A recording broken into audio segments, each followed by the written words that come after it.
So, Russell Wilson to the New York Football Giants. Was interesting to see the contract. What do you know about that? All right, so it's a one-year deal worth about $21 million with $10.5 million in guaranteed money. We know that they just signed Jameis Winston last week to that 2-year, $8 million deal. I think it was up to like $16 million in incentives for him, right? So you have these two veteran quarterbacks, and I feel like this is a layered conversation of things that we probably have to touch on, right? Because yes, first of very all, layered. What a quarterback room! Let's just say the obvious here. Obviously, with Jameis Winston with his personality, Russell Wilson with his, DeVito with his, like you have a lot going on in this Giants quarterback. How mad do you think Russ is going to get when Jameis does the pregame speech in the huddle? What do you think Russ is going to do? I'm doing that, dude. No. Russ is for sure doing that. There's no Cleveland Browns like that. There's no shot. Well, no. Well, exactly. In Cleveland, no one was doing it. I mean, he had to do it. I almost think he was doing that. Okay, but I think he was doing that because he sensed a need. Yeah, so maybe he'll read the room. I love Jameis too. You know, Jameis is great. Yes, but he reminds me of people in my family where it's like. Is that a good thing or a bad thing? Your family listens. They're a lot, right? But you have to find the good, lean into the good, and just let the rest of it just fall to the wayside because otherwise it's going to drive you crazy. So. Look, the New York Giants did not bring him in for rah-rah. They brought him in as a backup plan to what they now did, which was go get Russell Wilson. I don't think this was ever going to be a conversation of, we want you to compete with Jameis. Now, I do think if Joe Flacco was brought in with Russell Wilson, I think that would have been a case of, you guys got to compete for the job. That would make more sense to me. Yeah. But the question everyone wants to know. So first I want to get your opinion, and then I'll tell you what I know. What does this mean for the Giants in the draft? I don't know. I think it gives them flexibility. And I think that's ultimately what they want. I feel like the Giants and Joe Shane and Brian Daboll, they're just collecting quarterbacks. If there's a quarterback at 3 there that they like, we might take it. If not, I still do think the Giants need to take a quarterback high in this draft. 3's a little rich for me, if I'm being completely honest with you. But it does give them the flexibility because the combined salary number of Russell Wilson's $10.5 million guaranteed and Jameis's $4 million next year is $14.5 million. That's the same amount of money as Daniel Jones got from the Colts. So you get 2 better quarterbacks, in my opinion, than Daniel Jones, and you have them, if something doesn't work out with Russell and something doesn't work out on the draft, then Jameis. Okay, well, if Jameis gets hurt and then you go back to Russell. So I do think there's some flexibility, but there's still a little bit of like, what are you doing? Because it's just weird. Because the Russell signing to me, it doesn't move the needle. It doesn't make Joe Shane and Brian Daboll not get fired if they don't make the playoffs. Oh, we have Russell. Well, he's a Band-Aid. And he's 36 years old. Can he still play some good football? Sure. Does it bring hope to the Giants fan base? Probably not. He played well. Does Jameis do that? No. Does a draft pick do that? Yeah. Well, do the Giants think a draft pick's worthy of that? I don't know. They're in a really weird spot right now. I just love the idea that these two quarterbacks are so different in terms of how they play the position, right? You have Jameis who's just going to chuck it and throw the ball around and probably throw a lot of interceptions, right? Because the only time we ever saw him have a little control in that area was when he was with Sean Payton, right? Saints. Sean, I think, did the best job with controlling him a little bit more because God knows he didn't want to deal with Peyton coming off the field if he threw some of those interceptions. You've seen that face before, yes, up close and personal.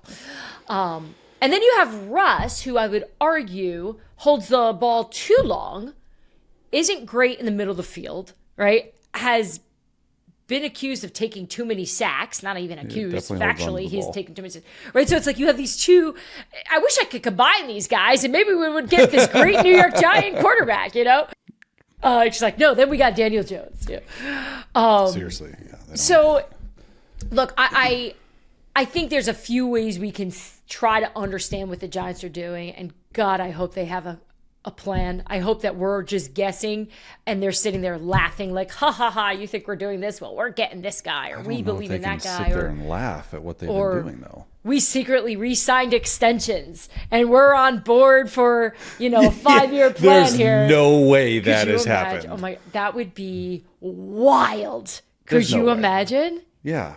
No, they almost got fired last year. They didn't sign I've extensions. reported some Stop crazy that. things in my life. All right, I'll stop that. Stop it. I could see it right now. You're going to get Bleacher aggregated. Report, Russini Yeah, says you're going to Joe get aggregated. Shane Stop that. Bryant The aggregators got are out in full force. extensions. Stop that. I hope they do, because that means they're winning next year, so I want them to get that, but I don't believe so, at this moment at least. So what does that mean for them? Look, I think the timing of all this is important, okay? So Cam Ward's got his workout. He's lights out. Twitter's on fire. Everyone I'm talking to on the phone and texting with that's at the workout is like, this is so good. Oh my God, he's so great. The Titans, I've never seen Brian Callahan glow. He was glowing at the workout from the video. Excited. I saw. It was awesome to see Brian have that like energy. Because he's like, all right, this is something I could work with. This is closer to the Joe Burrow type thing I was looking for. Less Will Levis. Yeah. So then, a few hours later, we find out that the Giants signed Russell Wilson when, they probably had to up the offer a little bit more, knowing that the Browns were in on Russ, sweeten the deal to make sure he came there. So, look, if I were to guess, I think the Giants saw the writing on the wall. The Titans are probably not going to move out unless it's a haul, like an unbelievable haul that's game-changing for this organization. Yeah. And that they're going to probably go with Cam Ward, and that keeps them out. And maybe that tells us that they're not as high on Shedeur Sanders as maybe we thought they were, or maybe as other teams have Sanders up on their board. I think that's a great point by you, and elaborating more. I think it's a little bit of insurance for Shedeur Sanders. What if they don't think Shedeur Sanders is ready, like you said, or what if for some reason the Browns fall in love with Shedeur and say we need a quarterback and take Shedeur, and then now all of a sudden they're at the number 3 pick, and like, what do we do? So they actually, I get that. However, I still come back to Dianna. Like, what happens if they win 9 games in a very difficult division with like Russell Wilson, it's anything but don't in life. make the playoffs? The gray stinks, right? In anything. Yeah. You never want to be in the gray. It's either black or white. And that scenario to me is the nightmare scenario, because that's when people start thinking with their hearts, and they're starting to think about the situation illogically, instead of just saying, we probably should have made a move last year. We didn't. We had no plan since the Daniel Jones situation. No one has the answers, and they're going to probably wind up making a move that we've all predicted. But I still think it's so much easier for ownership if they just go out there and stink, or if they go out there and they light it up. The in-between is... the in-between is great. It's awful. Sorry for interrupting.